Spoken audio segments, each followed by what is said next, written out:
ድብደባው ራሱ ከቤተክርስቲያን ቀኖና ውጭ ነው። እውነት ለመናገር ድብደባው አለ፣ የገንዘብ መቀበያ ዘዴው አለ፣ ከዛ ጋር አብሮ የሚቀቡ ቅባቶች አሉ፣ ከዛ ጋር አብሮ የሚሸጡ ምናምንቴዎች ነገሮች አሉ፣ አብሮ የሚሻሻጡ ነገሮች በጣም ብዙ ናቸው። እና አንዳንዴ ቤተክርስቲያኒቱ ዝምታዋ ወደ ሰዎቹን ወደ ፈለጉት የንግድ መስመር እንዲወስዷት እያደረገ ነው።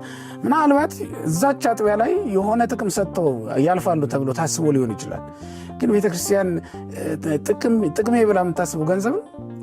ቤተክርስቲያን እኮ ጥቅሜ ብላ የምታስበው ገንዘብ የላትም። ክርስቶስ ነው ጥቅሟ። ከዛ በኋላ ምዕመናን ናቸው። በቃ እነሱ መሰብሰብ ነው። በምድር ላይ የተተወችበትም አንዱ ዓላማ የተመሰረተችበትም ዓላማ ምዕመናንን መሰብሰብ ነው እንጂ የምዕመናንን አይምሯቸውን ብዝብዝ አድርጎ በቀኖና መሄድ እንዳይችሉ አድርጎ ገንዘባቸውን ደግሞ አምጥቶ ቢዘረግፍልን ምንም ጥቅም የለው። እኔ በጣም የሚያሳዝነኝ ይሁዳ አምጥቶ በትኖት ነው ሄደው። የሚያሳዝን ምስኪን ሰው ነው።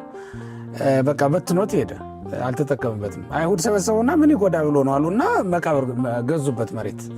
እነሱም በአገሪቱ አልኖሩም፣ የገዙትን መሬት ለእነሱ አልሆኑ። ከ40 ዓመት በኋላ እኮ እነሱም አገር ለቀው ሄዱ። ለአንድ ሺህ ምናምን ዓመት ተበትነው ቀሩ ማለት ነው። እኛ ወደዚያ እንዳንመጣ ሰጋለሁ። የገንዘብ የምንለው ነገር እንደ እስራኤል አይነት ቅጣት እንዳያመጣብን ነው። ያ ማለት ቤተክርስቲያን እንዳያሰጣን ነው በጣም ሰጋው። ምክንያቱም ሁላችንም አሁን ገንዘብ ላይ ነው ትኩረት እያደረግን ያለ። ነውር ነው። የመንፈስ ቅዱስን ጸጋ ያሰጣናል።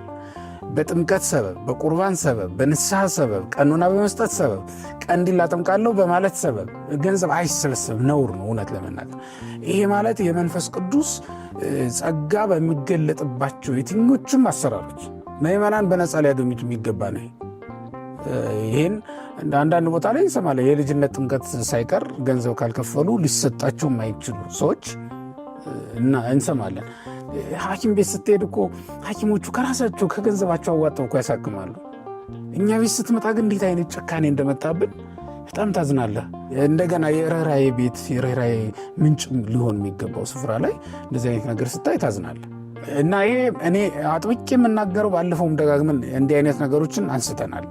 እኔ አጥብቄ አስምሬ የምናገረው ቤተ ክርስቲያን የመንፈስ ቅዱስን ስጦታዎች እንዳታጣ በሚል ሐዋርያት ወርቅና ብር የለኝም ነው ያሉት። ግን የመንፈስ ቅዱስ ስጦታ እጃቸው ላይ ነበረና ለዓለም የሚሰጡት አላጡ። አሁን እኛ ለሕዝቡ የምንሰጠው ነገር እንዳናጣ ነው። ይሄ ሕዝብ ከኛ ወርቅና ብር ፈልጎ አይመጣም። በእርግጠኝነት ከኛ የከበረ ድንጋይ ላይ አንጥፈንለት እዛ ላይ መቀመጥ ፈልጎ አይመጣም። ቢሆንም ራሱ ነው የሚሰራው፣ እኛ እንሰራለትም። ገንዘቡን የሚያመጣው ራሱ ነው። ወርቁንም ብሩንም አንጥፎ ቢሰራውም ጥሩ ነው ያድርገው፣ ጭቃ እንዳይነቀው።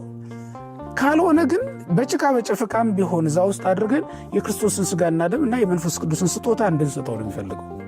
በቃ የሚፈልግ ሕዝቡ እሱን ነው። መቀበልም ያለበት ከኛ እሱን ነው። መጠበቅም ያለበት ከኛ እሱን ነው። ከኛ ገንዘብ አይደለም መጠበቅ ያለበት የሚለውን ነገር እንደው በዛው እግረ መንገዱን ከተነሳ አይቀር እንድናነሳው ብዬ ነው። በጣም መልካም፣ ጥሩ አድርገው መልሰውናል። እግዚአብሔር አምላክ ቃሉን ያሰማልን። ሶስተኛ ጥያቄችን የምናደርገው